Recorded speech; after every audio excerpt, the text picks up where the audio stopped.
Yana Imom Buxoriyda bir hadis keltiradi azizlar. Qarang, juda og'ir gaplar. Qiyomat kuni deydilar payg'ambarimiz alayhisalom. Bir kishi olib kelinadi. Do'zaxga tashlanadi. Shunda uning ichaklari chiqib ketadi. Va u do'zaxda xuddi tegirmon toshni aylantirayotgan eshak kabi o'z ichaklari atrofida aylanaveradi.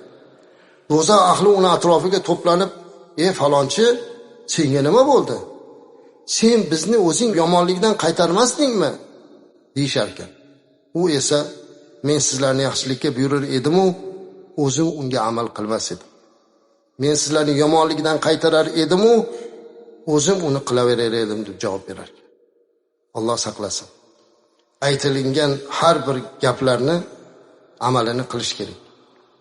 Islom axloqi ushbu so'zlarda amallarni birligini talab qilib bizga ta'lim berib aytadiki, mana bu narsalarni qilishlikka tavsiya qiladi. Birinchisi ibodatda deyaptilar. Namoz, ro'za va boshqa ibodatlarni faqat odamlar ko'rishi uchun emas, Allohning roziligi uchun ado etiladi. Azizlar, namozimiz masjidda qolib ketmasin. Masjidda qolib ketmasin. Bu nima degani? Allohga sajda qilib Robbim Alloh deyotgan odam masjiddan chiqqandan keyin shu Robbisiga taqvo qilsin. Ro'za ham shunday, haj ibodati ham shunday. Lekin namoz o'qisa-yu, unda uni alomati ko'rinmasa, Alloh taolo Qur'onda aytadi, Sa'izu billah, innas solata tanha 'anil fahsha'i wal munkar va la zikrullohi akbar vallohu ya'lamu ma tasna'un. Alloh aytayapti. Albatta namoz sizlarni fahshdan, yomon ishlardan to'xtatadi. Albatta Allohning zikri barcha narsadan ulug'dir. Alloh qilayotgan ishingizni biladi. Azizlar, namozxonlar turibmiz hammamiz. Namoz bizni fahshdan va munkardan qaytarish kerak.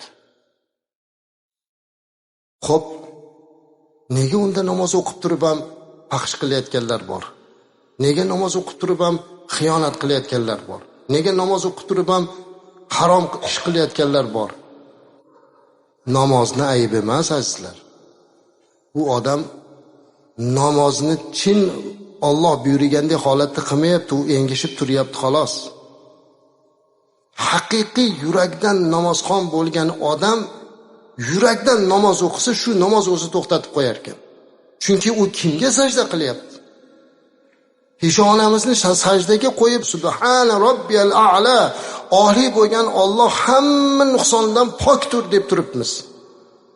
Iyyaka na'budu va iyyaka nasta'in. Sengagina ibodat qilamiz, sendangina yordam so'raymiz deb namozimizda qoyim bo'lib turibmiz.